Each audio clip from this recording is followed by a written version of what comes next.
ओम श्री सद्गुरुदेव भगवान की जय। आज मकर संक्रांति का पर्व है। मकर संक्रांति पूरे भारतवर्ष में लोग मनाते हैं। जितने भी पर्व है लगभग पूरे भारतवर्ष में सब लोग मनाते हैं और जितने भी पर्व हैं सबका आध्यात्मिक, भौतिक और चारित्रिक, इंसान का आध्यात्मिक उत्थान कैसे हो, चारित्रिक उत्थान कैसे हो और भौतिक जगत का क्लाइमेट का उत्थान कैसे हो, ये सब का इसमें समावेश होता है। खास तौर से सनातन धर्म में जितने पर्व हैं उसका तीनों दृष्टिकोण से महत्व है। वैज्ञानिक, आध्यात्मिक और इंसानों के चरित्र पर भी ये पर्व बहुत प्रभाव डालते हैं। बहुत से लोग न समझ के कारण, जानकारी के अभाव में पर्वों के ऊपर टीका टिप्पणी भी करते हैं, लेकिन नहीं, जितने भी सनातन धर्म में पर्व आते हैं, त्योहार आते हैं, उत्सव आते हैं, सबका एक बहुत ही आध्यात्मिक महत्व है और एजुकेशनल भी है। इन पर्वों को मनाने के बाद कुछ ऐतिहासिक जानकारियां भी ट्रांसफर होती हैं। इसलिए गोस्वामी तुलसीदास जी ने भी मकर संक्रांति का जिक्र रामचरितमानस में किया है। और मकर संक्रांति के दिन से प्रयागराज में जो तीर्थों का राजा है वहां पर कल्पवास करते हैं भक्तजन 1 महीने का। और इस 1 महीने में ठंडी में से चालू करते हैं और गंगा स्नान, भजन, पूजा, ध्यान इत्यादि सब लोग करते हैं। बड़ा अच्छा लगता है, भक्ति का माहौल रहता है। हम भी गए हैं, बहुत से लोग जाते हैं। अब आज से वहाँ चालू हो गया होगा। तो गोस्वामी तुलसीदास जी ने प्रयाग को तीर्थराज प्रयाग कहा और प्रयागराज में प्रभु श्री रामचंद्र जी भी गए भरद्वाज मुनि की कुटिया में। भरद्वाज मुनि और याज्ञवल्क्य संवाद भी गोस्वामी तुलसीदास जी ने बहुत सुंदर ढंग से चित्रित किया है। मकर संक्रांति के बारे में लिखते हैं कि माघ मकर गति रवि जब होई, तीरथ पति ही आव सब कोई। इसमें एक इतिहास भी उन्होंने छिपा दिया। उसको जब आप पढ़ेंगे तो माघ मकर गति रवि जब होई, रवि माने सूर्य, माघ, माघ के महीने में भी माघ महीना चालू हो गया तो सूर्य माघ के महीने में माघ मकर गति, कर्क रेखा से मकर रेखा की तरफ आते हैं। अब धीरे धीरे जब मकर रेखा पर भगवान सूर्य आ गए, कर्क रेखा से मकर रेखा पर, माघ मकर गति रवि जब हुई, जब रवि की गति मकर पर जाएगी तो धीरे धीरे सूर्य का ताप बढ़ने लगता है। इसलिए बाहरी मान्यताओं में आप देखेंगे लोग कहते हैं कि सूर्य के पैर, जो घोड़े थे उनके पैरों में खर हो गया था। जैसे जो लोग जानवर रखे हैं या पहले ज़माने में जो गाय, बैल, भैंस इत्यादि रखते थे तो गाय वो के पैर में कुछ खर टाइप का गड़ गया तो लंगड़ा लंगड़ा के या खर एगो घाव टाइप का हो जाता है तो चलती है धीरे धीरे। तो लोग कहता है कि सूर्य बड़ा धीरे धीरे, देखते हैं कभी सूर्योदय होगा कभी नहीं होगा, लगेगा कि सूर्य भगवान है ही नहीं। सूर्य की गति धीरे धीरे हो जाती है। लेकिन मकर संक्रांति के बाद से धीरे धीरे आप देखिएगा सूर्योदय अच्छा लगेगा, धूप अच्छी खिलने लगेगी, प्रकृति आनंदित हो जाती है। तो सूर्य के पैर के जो 7 घोड़े थे उनके रथ के, भगवान सूर्य के रथ के, तो खर निकल गया। तो अब खरवास भी हिंदुओं में साल में एक बार आता है खरवास, 1 महीने का, उसमें कोई शुभ कार्य नहीं होता है। तो खर निकल गया मतलब आज से खरवास भी खत्म। अब फिर कल से लोग शुभ कार्य घर में शादी विवाह इत्यादि का करने लगते हैं। तो खरवास खत्म हो गया, यह इसकी एक व्याख्या।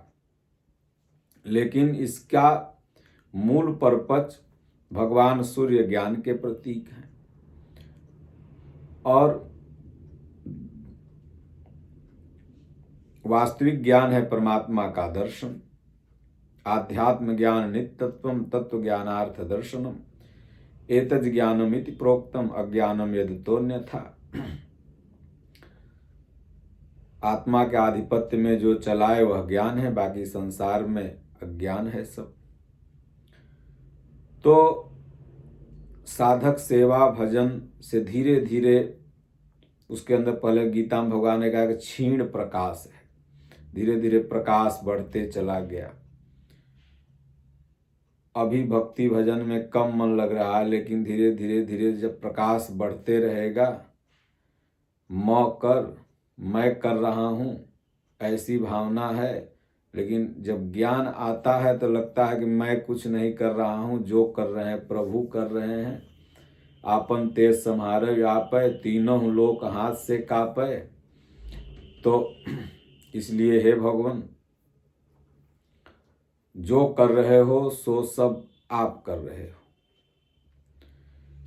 तो उसकी साधना में गति आ गई है। हिमः रुचिर सप्त सोपाना, 7 भगवान सूर्य के घोड़े के रथ हैं। ये रथ के 7 घोड़े हैं और इन 7 घोड़ों में गति आ गई, साधक के साधना में गति आ गई। फिर भजन चिंतन में मन लगना प्रारंभ हो गया। धीरे धीरे धीरे धीरे फिर पूर्णत्व की स्थिति दिला करके ही ये छोड़ेगा। बीज का इसमें नाश नहीं है। तो इसलिए जितने भी पर्व त्योहार हैं, इनकी बड़ी सुंदर परिभाषा है हर तरह से। दूसरा बात, बिहार में दही चूड़ा खूब लोग खाते हैं। अब धान का सीजन है, धान लोग नया नया काटते हैं। तो हमारे यहाँ कोई भी देखते हैं, फसल जब होती है तो एक पर्व आ जाता है। अभी छठ पूजा खत्म हुआ है, उस समय भी एक फसल, मूली वगैरह इत्यादि नई नई तैयार, गन्ना सिंघाड़ा ये सब होता है, चढ़ाते हैं। गेहूँ उस समय कटा रहता है, उसका आटा पीस करके वो ठेकुआ बनता है, दरा के दरदरा आटा का। अभी धान कटा, तो धान जब कटता है देखते हैं भारतीय संस्कृति बड़ी महान है। कदुआ घर में होगा, कोई भी पहला चीज होगा ठकुरवारी में, मंदिर में लोग पहुंचाते हैं। गाय ब्याती है तो दूध हुआ तो कहीं पहले हम भगवान को भोग लगा लेंगे, शिवालयों में थोड़ा थोड़ा ढार देंगे। अब बहुत से बुद्धिमान कहते हैं ये बेवकूफ़ी है, शिव जी को दूध की क्या जरूरत। अरे मानो तो दुनिया में सब बेवकूफ़ी है, अब मानो तो कुछ भी बेवकूफ़ी नहीं। तो भगवान शिव को हम लोग अपना भाव अर्पित करते हैं, भोग लगाते हैं। तो थोड़ा थोड़ा थोड़ा थोड़ा माताएं लेके गिलास में सब जगह भोग लगाएंगी। उसके बाद फिर पेड़ा वगैरह बना के भगवान पर चढ़ाती हैं, फिर तब फिर उस दूध का लोग पूर्ववत उपयोग करते हैं अपना खान पान इत्यादि में। उसी तरह धान अब हुआ तो धान कैसे के लिए लोग खा लेगा। धान हुआ तो अब यह एक आपसी प्रेम का भी पर्व है। जितना भी सनातन पर्व है सब आपसी प्रेम का है। कहेगा धान कुटाओ, दही जमा लो, तिलवा बांध लो, ढूढ़ी बांध लो। अब इसी बहाने बेटी के यहाँ लोग बहुत दिन दिन पर जाते थे पहले के। आज तो वीडियो कॉल हो गया, तमाम यात्रा की सुविधा हो गई, बाइक हो गया, सन्न सन्न लोग पहुँच गए। क्योंकि पहले साल में एक बार, पहले ज़माना में यह मकर संक्रांति में भाई हो, बाप हो, घर का कोई भी सदस्य हो तो बहन के यहाँ पहुँचाने जाते हैं। आज भी लोग बाइक से जाते हैं, गाड़ी से जाते हैं। तो इस बहाने कम से कम बेटी के घर में कुछ पहुँच गया। लोग बेटी को दान दिया हुआ बड़ा पुण्य भी मानते हैं। उसके बाद भगवान को भी चिवड़ा कुटाए तो भगवान को भी अपना भोग लगा दिए। प्रभु ये धान हुआ है नया नया, अभी आपको भोग लगा।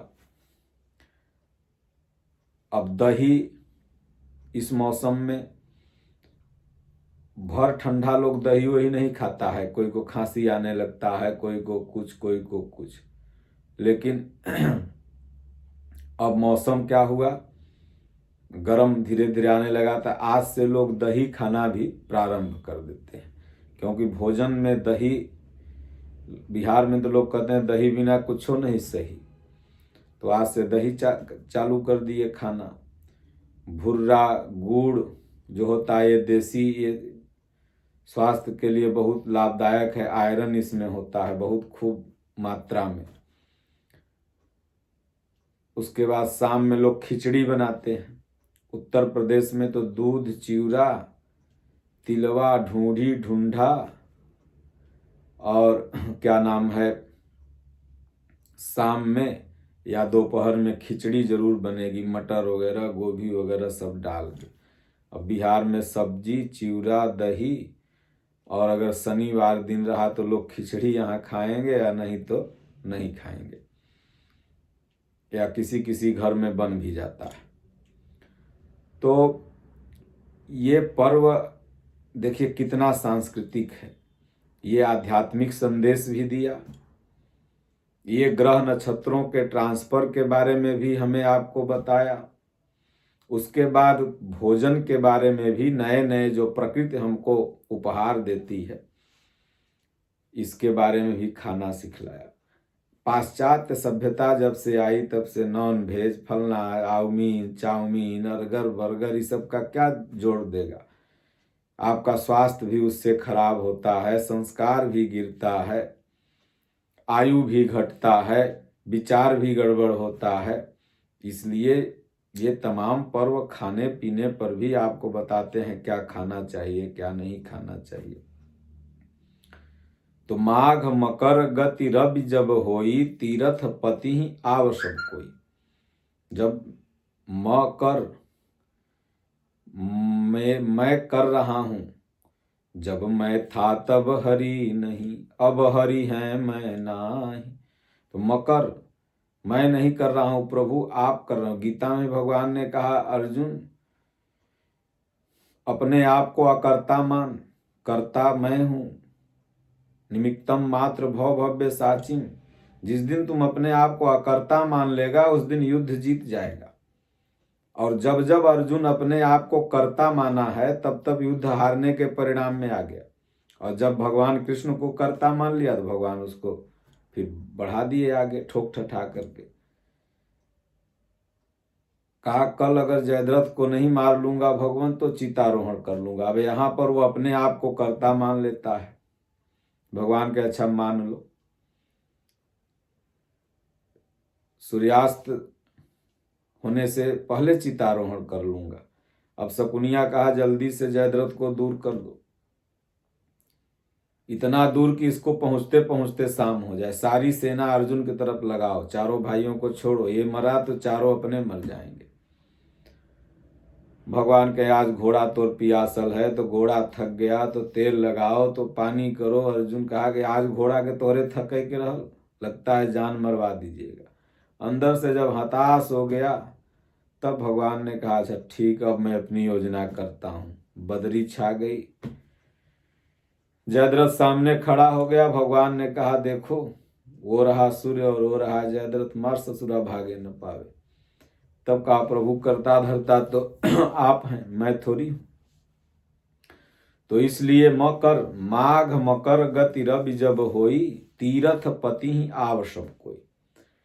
तब तीरथ तीनों गुणों से साधक उपराम हो जाता है। तमोगुण, रजोगुण, सतोगुण से जब उपराम हो गया तो प्रयाग वास्तविक यज्ञ उसके अंदर होने लगा, भजन जागृत हो गया। यही हुआ, साधना की गति तेज हो गई, सूर्य की गति तेज हो गई। फिर शुभ कार्य उसके जीवन में, फिर अशुभ आएंगे ही नहीं। पूज्य दादा गुरु महाराज के एक बार हाथ में फोड़ा हो गया। भगवान से कहे, प्रभु सब अशुभ संस्कार तो मेरे कट गए, फिर ये कौन सा संस्कार है? बोले, वो कल पंडित जी पूरी छान रहा था, भगवान ने अनुभव बताया, उसका फोड़ा तुमने ऐसे ऐसे करके ठीक किया, तो उसको 3 महीना भोगना था, आपको 3 दिन भोगना पड़ेगा। तो साधक के सारे अशुभ संस्कार कट गए, शुभ शुभ उसके जीवन में होने लगा। यही हुआ कि खरवास खत्म हो गया। हृदय में जब ज्ञान का प्रकाश हो गया तो शुभ शुभ उसके जीवन में होने लगा, फिर अशुभ आएगा नहीं, और आएगा भी तो किसी का वो लिया हुआ है, अपना उसका कुछ भी नहीं है। महापुरुष के जीवन में अगर कोई दुख आता है तो वो दया, बस किसी पर वो महापुरुष करुणा कर दिए तो थोड़ा दिन के लिए उनको भोगना पड़ता है। इसलिए खिचड़ी भी जो लोग खाते हैं, इसका भी अपना एक आध्यात्मिक महत्व है। ठंडा के समय में खिचड़ी, तो डॉक्टर लोग बताते हैं, सलाह देते हैं, खिचड़ी खाइए। खिचड़ी का तासीर गर्म होता है, उसमें नाना तरह की चीजें डाली जाती है, मटर, गोभी, आलू, जो भी खिचड़ी में आप डाल सकते हैं डाल सकते हैं, और डाल के उसको खाएंगे तो सुपाच्य भी होता है, उसका तासीर गर्म भी होता है। तो इसी बहाने खिचड़ी भी लोगों को खाने का मौका मिल जाता है, पेट भी साफ हो जाता है।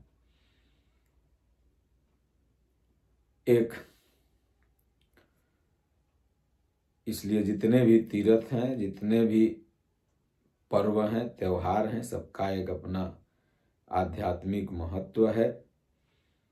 मकर संक्रांति के कई नाम हैं। दक्षिण भारत में इसे पोंगल कहते हैं, कहीं कहीं खिचड़ी कहते हैं, कहीं बिहार में कहीं कहीं दही चूड़ा बोलते हैं, कहीं गुजरात में इसको उत्तरायण बोलते हैं। कई नाम हैं, लेकिन काम इसका एक ही है। जैसे भगवान के कई नाम हैं, कोई खुदा कहता है, कोई गॉड कहता है, कोई ईश्वर कहता है, कोई राम कहता है, कोई रहीम कहता है, कोई पीर कहता है, कोई पैगंबर कहता है, कोई वाहे गुरु कहता है। भगवान के नाम कई हो सकते हैं, लेकिन भगवान एक है। उसी तरह पर्व त्योहारों के नाम भी हर जगह अपनी अपनी भाषा के हिसाब से होते हैं, लेकिन वो पर्व त्योहार एक ही संदेश देता है। इसलिए एक बने, भगवान का भजन करें। प्रभु श्री रामचंद्र जी मर्यादा पुरुषोत्तम थे, और रामायण उन्हीं के समय से है, और सारे पर्व त्योहार जो भी मनाए जाते हैं ये बहुत प्राचीन है। प्रभु श्री राम ने जीवन जीने की कला भी सिखाई। गोस्वामी तुलसीदास जी ने एक ऐसा पात्र चुना जिसमें सब गुण ही गुण था, अवगुण दूर दूर तक कहीं नहीं थे। इसलिए चलते फिरते उठते बैठते आप नाम जपते रहिए। जो भी तीर्थ आते हैं ये हमें बहुत कुछ दे के जाते हैं। आप जो भी पर्व आते हैं बहुत कुछ दे के जाते हैं। आप क्या सीख रहे हैं, आप कैसे उस पर्व को ले रहे हैं, यह आपके बुद्धि पर निर्भर करता है। बोलिए श्री सद्गुरुदेव।